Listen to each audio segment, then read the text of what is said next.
Cable இருக்குதுங்க, கொஞ்சம் cable sir, cable கொஞ்சம் வழி விடுங்க. கொஞ்சம் தயவு செய்து ஒத்துழைப்பு கொடுங்க, கொஞ்சம் தயவு செய்து ஒத்துழைப்பு கொடுங்க. நவருங்க. அந்த ஊர் மக்கள் வரைக்கும்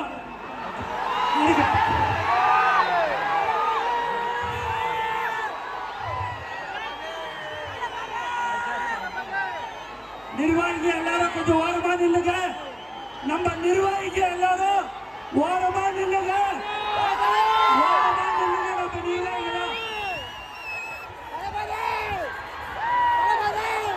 இதோட நிர்வாகிகள் ஓரமா நில்லுங்க. சார் வாங்க, இப்படி வாங்க சார், போட்டோ வர சார், இப்படி வாங்க வாங்க வாங்க வாங்க.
நாட்களுக்கு மேல உங்க மண்ணுக்காக போராடிட்டு இருக்கீங்க.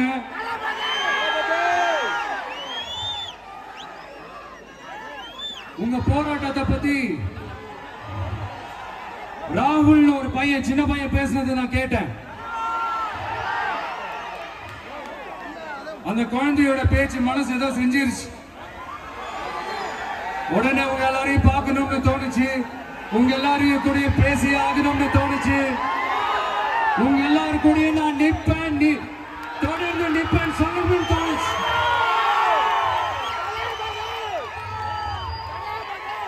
ஒவ்வொரு வீட்டுக்கும் ரொம்ப முக்கியமானவங்க அந்த வீட்டுல இருக்கிற பெரியவங்க தான். அதே மாதிரிதான் நம்ம நாட்டுக்கு ரொம்ப முக்கியமானவங்க உங்களை மாதிரி விவசாயிங்க தான். அதனால உங்களை மாதிரி விவசாயிகளோட காலடி மண்ணை தொட்டு கும்பிட்டுதான் என்னோட பயணத்தை தொடங்கணும்னு ஒரு முடிவோட தான் இருந்தேன். அதுக்கு சரியான இடம் இதுதான் எனக்கு தோணுச்சு.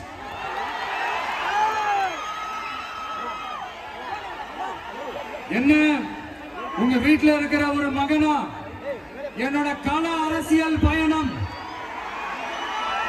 உங்களோட ஆசீர்வாதத்தோட இங்கிருந்து நான் தொடங்குது. சரி, அதை விடுவோம். நம்மளுடைய முதல் மாநில மாநாட்டில் நம்ம கட்சியினுடைய கொள்கையை பத்தி நான் எடுத்து சொன்னேன். அதுல ஒண்ணுதான் இயற்கை வள பாதுகாப்பு. சூழலியல் மற்றும் காலநிலை நெருக்கடியை எதிர்கொள்ளக்கூடிய இயற்கைக்கு ஊறு விளைவிக்காத பகுதிசார் மாநில வளர்ச்சி பரவலாக்கம். இதான் நாம் அறிவிச்ச அந்த கொள்கை. இதான் நான் இங்க சொல்றதுக்கு காரணம் ஓட்டு அரசியலுக்காக இல்ல.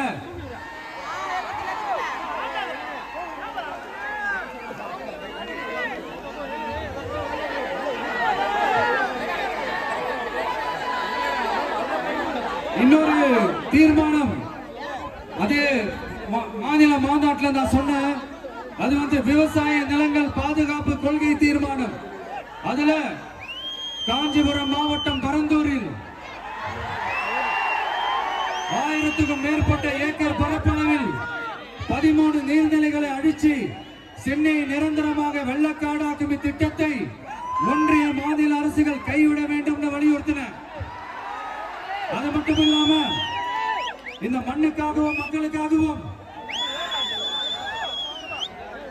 நம்ம விவசாயிகள் பாதிக்கிற இந்த திட்டத்துக்கு எதிராக சட்ட போராட்டம் நடத்தவும் தயங்க மாட்டோம்னு சொல்லியிருந்தோம். அதே இங்க உங்க முன்னாடி ரொம்ப ஸ்ட்ராங்கா வலியுறுத்துறேன். இந்த பிரச்சனையில நான் உங்களோட உறுதியா நிற்பேன். இன்னொரு முக்கியமான விஷயம், நம்மள ஆண்டுகிட்டு இருக்கிற ஒன்றிய அரசுக்கும் மாநில அரசுக்கும் நான் சொல்லணும்னு நினைக்கிறேன். நான் இங்க வளர்ச்சிக்கு எதிரானவெல்லாம் கிடையாது. ஏர்போர்ட்டே வரக்கூடாதுன்னு நான் சொல்லல, இந்த இடத்துல வரக்கூடாதுன்னு நான் சொல்றேன். இதை நான் சொல்லலன்னு இவன் வளர்ச்சிக்கு எதிரானவன் அப்படி இப்படின்னு சொல்லி ஒரு கதையை கட்டி ஆரம்பிச்சிருவாங்க. நமக்கு அதை பத்தி கவலை எல்லாம் மேய்ங்க. எல்லாத்துக்கும் மேல இன்னைக்கு இந்த பூமியில வாழ்ற எல்லா உயிரினங்களோட இருப்பையும் புவி வெப்பமயமாதல் பயமுறுத்திட்டு இருக்கு. அதனுடைய ரிசல்ட் தான் ஒவ்வொரு வருஷமும் இந்த மழை காலத்துல வெள்ளத்துல சென்னை சிட்டி எப்படி தத்தளிச்சுக்கிட்டு இருக்கிறத நம்ம பாக்குறோம். இப்ப ரீசன்ட் டைம்ல எடுத்த ஒரு அறிவியல் ஆய்வுல இப்படி ஒவ்வொரு வருஷம் சென்னையில வர ஃப்ளட்டுக்கு காரணமே இங்க இந்த சுற்றுவட்டார பகுதியில் இருக்கிற சதுப்பு நிலங்களை நீட்டாப்பட்டி பகுதியில அந்த டங்ஸ்டன் சுரங்கம் அமைக்கிறதை எதிர்த்து தமிழ்நாடு அரசு ஒரு தீர்மானம் ஒன்று கொண்டு வந்தாங்க. அதை நான் மனப்பூர்வமாக வரவேற்கிறேன். ஆனா அதே நிலைப்பாட்டை தானே இங்க நம்ம பரந்தூர் பிரச்சனையிலையும் எடுத்திருக்கணும், எடுக்கணும். எப்படி அரிட்டாப்பட்டி பகுதி மக்கள் நம்ம மக்களோ அதே மாதிரி தானே பரந்தூர் மக்கள் நம்ம மக்கள்.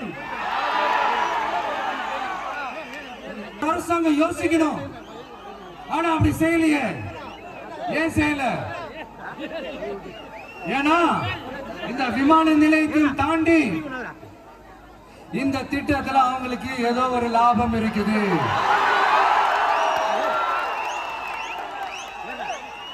அத நம்ம மக்கள் தெளிவா புரிஞ்சு வச்சிருக்கிறாங்க. நம்மளுடைய ஆட்சியாளர்களுக்கு ஒரு சில கேள்விகள். 8 வழிச்சாலையை எதிர்த்தீங்க, அந்த காட்டுப்பள்ளி துறைமுகத்தை எடுத்தீங்க, அதே தானே இங்கேயும் அதே நிலைப்பாடு தானே இங்கே எடுக்கணும். அது எப்படி நீங்க எதிர்கட்சியா இருக்கும் போது விவசாயிகளுக்கு ஆதரவு, ஆளுங்கட்சியா இருக்கும் போது விவசாயிகளுக்கு எதிர்ப்பா? எனக்கு புரியலையே.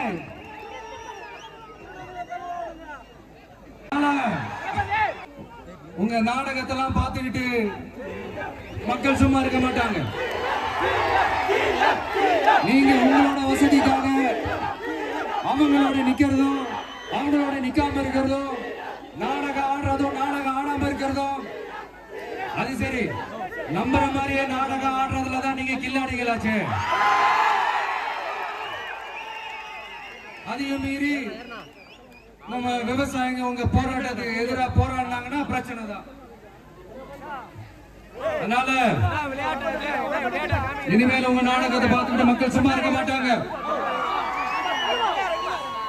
உங்களோட இந்த விமான நிலையத்துக்காக நீங்க ஆய்வு செஞ்ச இடத்தை மறு ஆய்வு செய்யணும்னு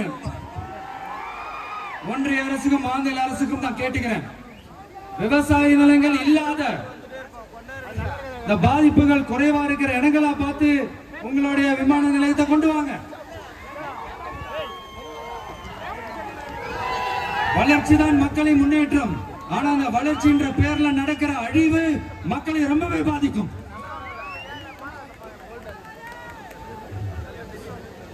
நீங்க எல்லாரும் உங்களுடைய ஊர் கிராம தேவதைகளான கொல்லமட்டால் அம்மன் மேலையும் எல்லை அம்மன் மேலையும் ரொம்பவே நம்பிக்கை வச்சிருக்கீங்கன்றது எனக்கு தெரிஞ்சது. அந்த நம்பிக்கை இழந்துடாதீங்க. உங்களுக்காகவும் உங்க ஊருக்காகவும் இனி உங்க வீட்டு பிள்ளையான நானும் தமிழக வெற்றி கழகத்தோட தோழர்களும் சட்டத்துக்கு முற்பட்டு எல்லா வழிகளிலும் உங்களோட உறுதி அனுப்பேன். உங்களோட ஊருக்குள்ள ஏகனாபுரம் ஊருக்குள்ள வந்து அந்த திடல்ல தான் உங்க எல்லாரையும் மீட் பண்ணணும்னு நினைச்சேன். ஆனா எனக்கு பர்மிஷன் கிடைக்கல. இங்கதான் பர்மிஷன் கொடுத்தாங்க. நான் ஏன் ஊருக்குள்ள வரணும் தடைன்னு எனக்கு தெரியல.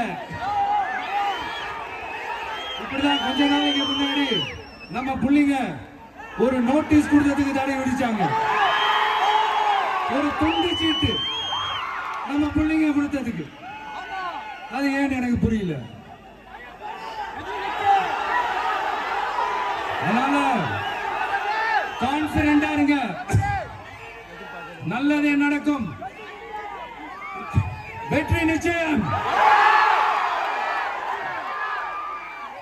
மீண்டும் சந்திக்கும் வரை நன்றி, வணக்கம்.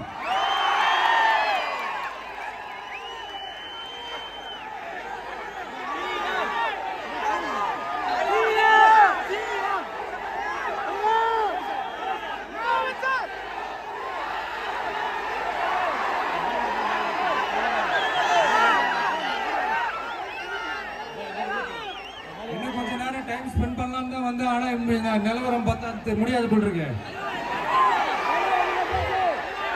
சரி, ஓகே, உங்க எல்லாரையும் பார்த்ததுல ரொம்ப ரொம்ப சந்தோஷம். மீண்டும் இதே ஊருக்கு, உங்க ஏகனாபுரம் ஊருக்குள்ள நான் வரேன். Thank you so much.